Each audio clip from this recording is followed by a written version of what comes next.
नमस्कार दोस्तों, मैं हूँ रचना और स्वागत है आपका विश्व सनातन में। आज हम बात करेंगे एक उस कहानी की जहाँ एक सुल्तान ने अपने ही बनाए आदमी से अपनी तबाही लिखवाई।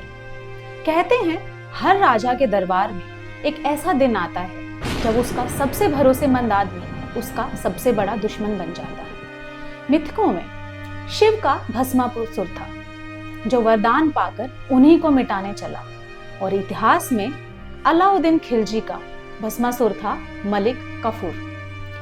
साल 1299 ईस्वी गुजरात में जंग छिड़ी थी। खिलजी की सेनाएं मंदिरों को तोड़ रही थी, शहर जल रहे थे और लूट की आग चारों ओर फैली थी। इसी आग के बीच एक छोटा सा लड़का गुजरात के गुलाम बाजार से पकड़ा गया, बेचा गया, फिर खरीदा गया और दिल्ली के सुल्तान को तोहफे में दिया गया। कीमत 1000 दिनार। दिल्ली सल्तनत के सेनापति नुसरत खान ने उसे एक व्यापारी से खरीदा और फिर उसे सुल्तान अलाउद्दीन खिलजी के दरबार में पेश किया। नाम पड़ा काफूर 1000 दिनारी। मलिक काफूर मूल रूप से एक हिंदू था, लेकिन इतिहास का यह हिस्सा धुंधला है क्योंकि कुछ इतिहासकार कहते हैं वो एक खोजा था, यानी एक नपुंसक। फारसी इतिहासकार जैसे जियाउद्दीन बर्नी और इसामी ने भी संकेत दिया कि काफूर एक खोजा था। खोजा शब्द उस समय उन पुरुषों के लिए प्रयोग होता था जिन्हें बाद में नपुंसक बना दिया जाता था ताकि वे हरम या शाही सेवा में काम कर सके। उस दौर में खोजा शब्द केवल शारीरिक स्थिति नहीं बल्कि एक सामाजिक पहचान भी थी। लेकिन जो बात काफूर को बाकी सबसे अलग बनाती थी वो थी उसकी बुद्धि, वफादारी और उसका आकर्षण। फारसी इतिहासकार जैसे जियाउद्दीन बर्नी और इसामी इशारा करते हैं कि सुल्तान अलाउद्दीन खिलजी का काफूर से रिश्ता सिर्फ राजनीतिक नहीं था। जियाउद्दीन बर्नी ने अपनी प्रसिद्ध पुस्तक तारीखे फिरोजा शाही में मलिक काफूर के बारे में कई बातें लिखी हैं। बर्नी ने इस बात का खुलकर जिक्र किया है कि अलाउद्दीन खिलजी और मलिक काफूर के बीच गहरा प्रेम संबंध था। यही आकर्षण उसके अंतिम दिनों में उसकी बर्बादी का कारण बना। अब अलाउद्दीन को काफूर से विशेष स्नेह था। क्या ये प्रेम था, क्या ये मोह था, या फिर राजनीति के जाल में फंसा कोई भावनात्मक बंधन, हम नहीं जानते। पर इतना जरूर है, अलाउद्दीन की नजर में काफूर सिर्फ एक गुलाम नहीं, वो था उसका विश्वास पात्र, उसका सेनापति और शायद उसका हमसाया। खिलजी का काफूर के प्रति यह आकर्षण उसके अंतिम दिनों में उसकी बर्बादी का कारण बना। दिल्ली सल्तनत के उस समय अलाउद्दीन खिलजी अपनी महत्वाकांक्षा के चरम पर था। वो चाहता था भारत को एक झंडे के नीचे लाना, और इस काम के लिए उसे चाहिए था एक ऐसा इंसान जो निडर हो, चतुर हो और हर हाल में वफादार। और ये तीनों गुण काफूर में कूट कूट कर भरे थे। धीरे धीरे काफूर अलाउद्दीन के सबसे भरोसेमंद सेनापति बन गया। उसे उपाधियां मिली, नायक-ए मिल्क और नायब सुल्तान। अब वो केवल एक सैनिक नहीं बल्कि पूरे साम्राज्य का रणनीतिक दिमाग था।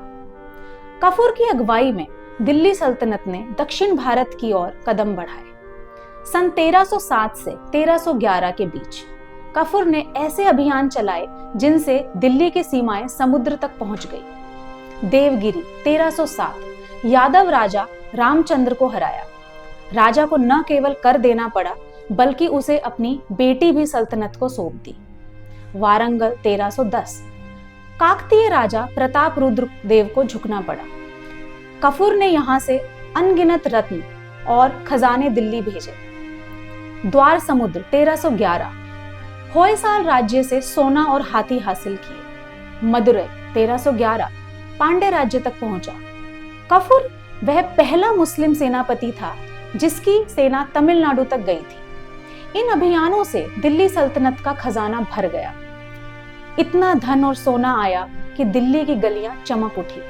काफूर अब केवल सेनापति नहीं बल्कि साम्राज्य का दूसरा चेहरा बन चुका था। बर्नी लिखते हैं, सुल्तान बूढ़ा हो चला था और काफूर था जवान और चालाक। काफूर अकेला पुरुष था जो अलाउद्दीन खिलजी के हरम का भी मुखिया था, उसके अलावा किसी पुरुष को हरम तक जाने की इजाजत नहीं थी। हरम उस जगह को कहा जाता था जहां प्राय शासक अपने लिए महिलाओं को एक तरह से बंधक बनाकर रखते थे। उनके इशारे पर महिलाओं को शासक के सामने परोस दिया जाता था। अलाउद्दीन खिलजी के हरम में 30,000 महिलाएं थीं। इनमें ज्यादातर ऐसी थी जिनके पति का खिलजी ने कत्ल किया और फिर उन्हें लाकर हरम में डाल दिया। धीरे धीरे सुल्तान बीमार पड़ा। दरबार के आदेश अब कफूर के जरिए जाने लगे। लोग कहने लगे कि अब दिल्ली का असली शासक तो वही है। बर्नी लिखते हैं, कफूर दरबार में हर निर्णय पर छा गया। सुल्तान की बीमारी में वही फरमान जारी करता था, वही सिपाहियों को आदेश देता था। लोग कहते हैं अलाउद्दीन का दिल और दरबार दोनों कफूर के कब्जे में थे। लेकिन साथ ही साथ कफूर की हैवानियत के चर्चे भी कम नहीं थे। सन 1316 जनवरी की ठंडी रात अलाउद्दीन खिलजी की मौत हो गई। लेकिन उसकी मौत के साथ एक सवाल उठ गया, क्या सुल्तान को जहर दिया गया था या कुछ और? इतिहासकार बर्नी लिखते हैं, कुछ लोगों के अनुसार सुल्तान की हत्या खुद कफूर ने करवाई थी। हालांकि वे ये भी जोड़ते हैं कि संभव सुल्तान बीमारी से ही मरा हो। सच क्या था कोई नहीं जानता, लेकिन उस रात से दिल्ली की राजनीति का रंग बदल गया। जब खिलजी मरा तो वो 50 साल का था। दिल्ली सल्तनत को मौका नहीं मिला कि वो और मजबूत बनती। कफूर ने छोटे शहजादे शहाबुद्दीन को गद्दी पर बिठाया और खुद को कहा वजीर, यानी सुल्तान का संरक्षक। अब असली सत्ता उसी के हाथ में थी। वो अब दिल्ली का शासक था, बिना ताज पहने। उसकी क्रूरता के चर्चे होने लगे। उसने खिलजी के बेटों की आंखें निकलवा दी, उन्हें कैद किया और फिर अलाउद्दीन की मृत्यु के बाद सत्ता हासिल करने की कोशिश की। उसने अलाउद्दीन की दूसरी पत्नी, जो शहाबुद्दीन की माँ भी थी, से शादी की ताकि वह सुल्तान बन सके, और अलाउद्दीन के उत्तराधिकारियों को खत्म करने के लिए हत्यारे भेजे। दरबार के अमीर और सेना नायक बगावत पर आ गए। कफूर, जो सबका नायक था, सबकी आंखों में खटकने लगा। दक्षिण भारत के अभियानों के दौरान कफूर ने भारी लूटपाट की और हिंदुओं पर बहुत अत्याचार किए, जिसके कारण वे उससे बदला लेने के लिए अवसरों की प्रतीक्षा कर रहे थे। अलाउद्दीन खिलजी के महल के कुछ अंगरक्षकों की हत्या भी की गई थी ताकि वह अपनी शक्ति मजबूत कर सके। कफूर को लगा वो अब खुद सुल्तान बन सकता है, पर दिल्ली सल्तनत में गुलाम को राजा बनना किसी को बर्दाश्त नहीं था। कुछ ही महीने में दरबार में साजिश हुई, कफूर को गिरफ्तार किया गया।